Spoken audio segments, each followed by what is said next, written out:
The objective of the university is to complement government's efforts in its quest to attain quality education. I would like to begin today by expressing my deepest gratitude to His Excellency, Sheikh Professor Alhaji Dr. Yahya A.J.J. Jammeh, the President of Republic of the Gambia, for his very kind and continued support to this institution. Higher Education Minister Dr. Mamadou Tangara lauded the American International University for their foresight and pointed out that the move will immensely accelerate government's efforts to raise the education sector. This is a historic moment, noting that the American International University is the first international university established in the Gambia and the first private conventional university to begin the construction of a permanent campus on Gambian soil. Usually intended as a method of communication with future people and to help archaeologists or historians gather information about the past. The first time capsule was laid in 1939 in the USA, and this university is proud that it will be the first institution in the Gambia to instigate this ceremony.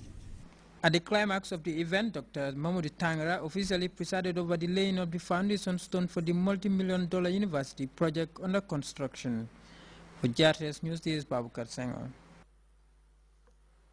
A 2-hectare plot of land has been allocated to the National Youth Mobilizer Per Minte by the youth of Manduar village in the West Coast region. The youth leader Saturday morning joined volunteers for a massive clearing exercise. Sameba has the rest of that story. Youths from Manduar and satellite villages were on Saturday morning joined by other youth volunteers from the Greater Banjul area to clear a 2-hectare plot allocated to the APRC National Youth Mobilizer Per Minte.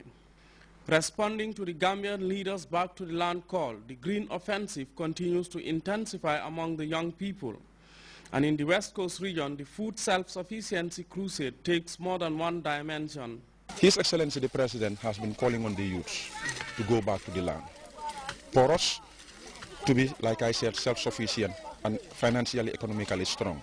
Not to give the returns to him, but for our own good. And I felt it is important as the National Youth Mobilizer to answer to the President's call, so that the youths behind me will also emulate that. Because I believe if the President is advocating for the youth to go back to the land, definitely I should be in the forefront as an example, so that others will also look upon me and then follow suit. That's the reason why, we are here, and that's exactly what inspired me, what compelled me, to, have my own farm, in Manduar village here. Taking cue from the Gambian leader himself, Minte explains that he is persistently inspired by President Jammeh's leadership qualities and ardent dedication to the national food security quest. Minte advised youths to join the bandwagon of development and to adopt farming as a serious venture. We can do it. We have the land. The lands are everywhere. It's abundant. What I'm telling them is, it is true. The message that the President is sending is a clear message. And the message is only to empower you and to help you become what you're supposed to be. Because tomorrow, you will become a father, some will become mothers, and you will expect to have children who will look upon you for their survival and many other things. So it is important, as long as you are a young man, to stay and then go into farming. At the end of the day, definitely it didn't cost me anything else to have my own farm here in Manduar.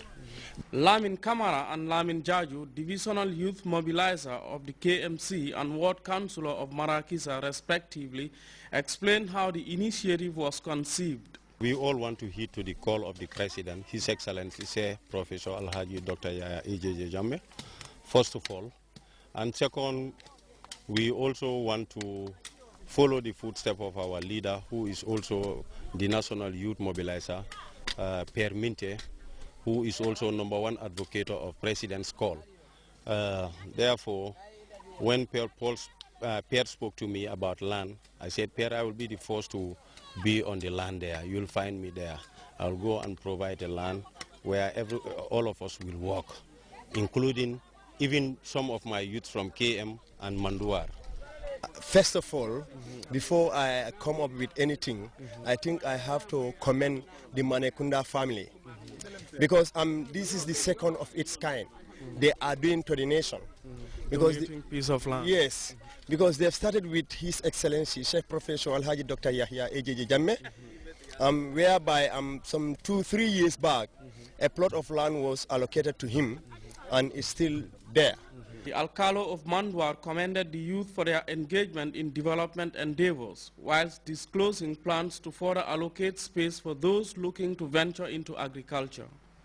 Several other speakers, who included youth volunteers from KMC and the West Coast region, equally pledged to contribute to the improvement of agricultural productivity.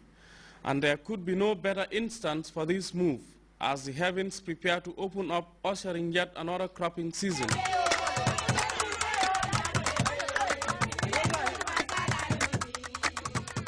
Samuel Ba, GRTS. We'll take our first break. Stay tuned.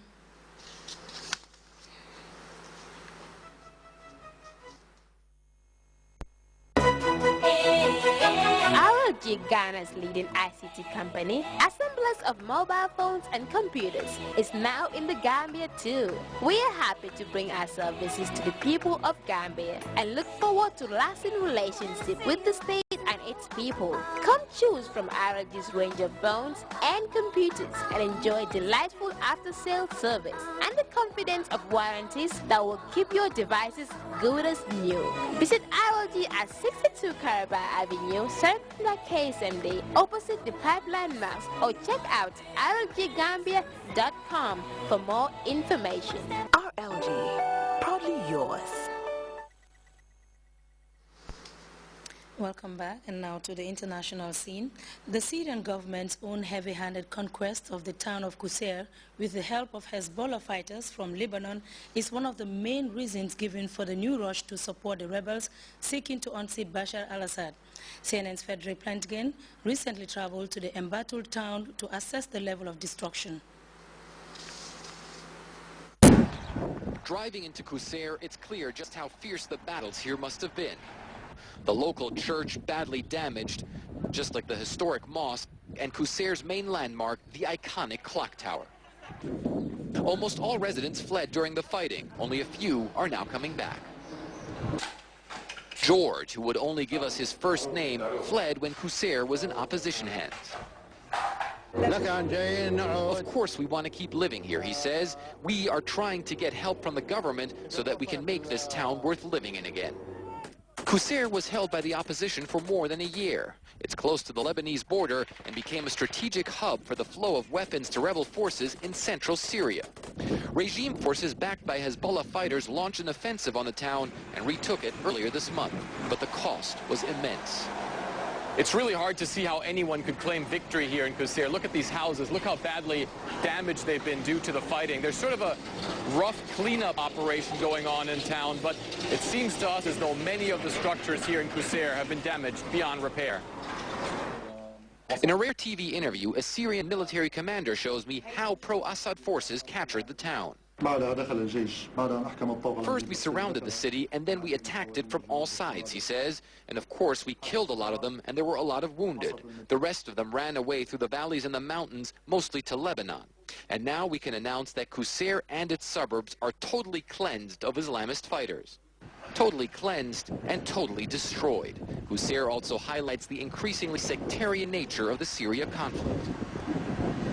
George, like many of those now returning, is Christian. He took me to his brother's destroyed house. He couldn't hide his anger at Qusair's Sunni Muslims, many of whom supported the opposition. My brother used to live here with his kids, he says. He's an engineer. His son came to the door and they shot him because they think all Christians are against them.